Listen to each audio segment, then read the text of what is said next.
3:19 reads this way, "The Lord hath prepared his throne in the heavens, and his kingdom ruleth over all." Friend, we're living in a day and time where we look about and everything's out of control. Just go turn on the television or pick up a newspaper, those of us that still read the paper, and what we see and what we read seems to be total chaos all around us.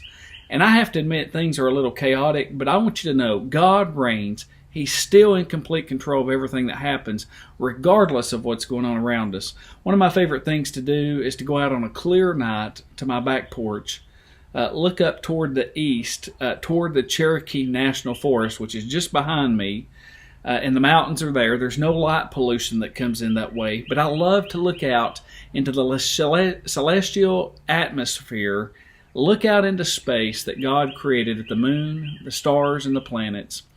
And listen, everything that's going on in the galaxies, everything that's going on in the universe, everything that happens up there with comets and nebulas and black holes, I mean, we could just go on and go on. God is the one that is orchestrating it. He is in complete control of how it all operates. And so we see that God reigned in the past, and the perfect biblical example of that is found over in the life of Joseph.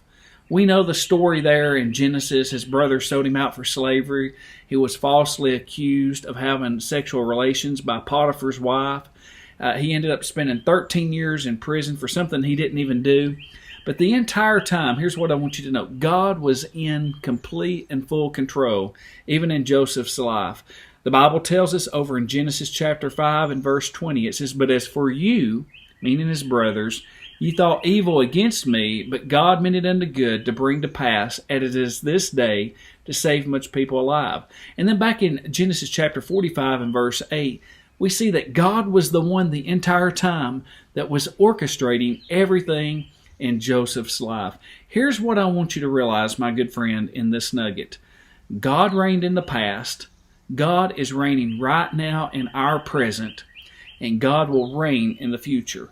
What we must do as Christians is trust God to come to the realization in our hearts and in our minds that He has reigned and that He is in complete control and that He will always reign and be in complete control regardless of what happens, regardless of what we're going through, regardless of our situations. I want you to know today, friend, our God reigns.